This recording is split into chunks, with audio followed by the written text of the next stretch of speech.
بسم اللہ الرحمن الرحیم۔ السلام علیکم ناظرین، میں ہوں شہریار شوکت اور آپ دیکھ رہے ہیں میرا آفیشیل یوٹیوب چینل اور فیس بک پیج۔ آئینی ترمیم ہو گئی اور اس آئینی ترمیم کے اندر شاید کہ دیگر باتیں اہم ہوں، لیکن اس میں سب سے اہم بات ہم نے پہلے بھی ذکر کی یہ تھی کہ 2028 تک ملک سے سودی نظام اور سود کا خاتمہ ہو جائے گا۔ بلا شبہ اس بات سے کوئی انکار نہیں کرتا کہ اس سودی نظام کو ختم کرنے یا اس سودی نظام کے خلاف بات کرنے میں سب سے اول حصہ جماعت اسلامی کا رہا ہے۔ جماعت اسلامی ہمیشہ سے اس نظام کے خلاف رہی، چاہے عدالتوں میں جا کر اس نظام کی مخالفت کرنی ہو، چاہے سڑکوں پر اس نظام کی مخالفت کرنی ہو، چاہے نشر و اشاعت کے ذریعے اس نظام کی مخالفت کرنی ہو، چاہے تقاریر یا کتب کے ذریعے اس نظام کی مخالفت کرنی ہو۔ جماعت اسلامی جو ہے سب سے اول دستہ جماعت اسلامی کا ہی رہا ہے، اور سب سے پہلے جماعت اسلامی نے ہی اس کی مخالفت کی اور اس کے خلاف کوششیں کی۔ لیکن اس وقت مولانا فضل الرحمان صاحب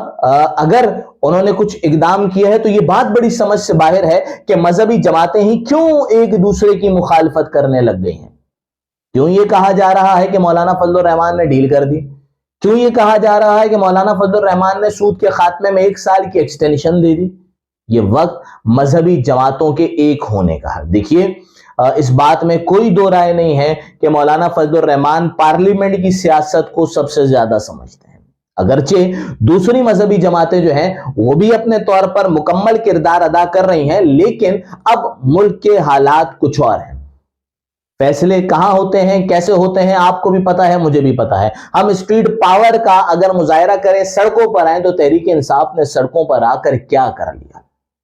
لہٰذا ہوگا تو وہی جو پارلیمنٹ کے اندر ہوگا تو وہی جو مذاکرات کے ذریعے ہوگا تو وہی جو مفاہمت کے ذریعے ہوگا۔ لہٰذا یہ وقت ایسا ہے کہ اس وقت کے اندر مذہبی جماعتیں ایک دوسرے کی مخالفت کرنے کے بجائے ایک دوسرے کا ساتھ دیں۔ ایک آیا ہوا جو چانس ہے، جو آپ کے ہاتھ میں آیا ہوا، اسے گنوانے کے بجائے ایک دوسرے کا ساتھ دیں۔ یہ وہ وقت ہے جس وقت متحدہ مجلس عمل جیسی کسی جماعت کا وجود بہت ضروری ہو گیا ہے۔ تمام مذہبی جماعتوں، اور یہ دیکھیں، یہ صرف مذہبی جماعتوں کا قصہ نہیں ہے، یہ ہر ایک مسلمان کا فرض ہے، کیونکہ سود بلا شبہ اللہ اور اس کے رسول سے جنگ ہے۔ تو اللہ اور اس کے رسول سے جنگ کرنے کے بجائے اس وقت تمام لوگوں کو ساتھ ہونا ہوگا، اور یقین جانیے کہ اگر جماعت اسلامی کی قیادت، اگر جمعیت علماء اسلام کی قیادت، اگر اہل سنت والجماعت کی قیادت، اگر سنی اتحاد کونسل کی قیادت، اگر جمعیت علماء پاکستان کی قیادت، اگر تحریک اسلامی جو ہے وہ جماعت اسلامی، یہ تمام جماعتیں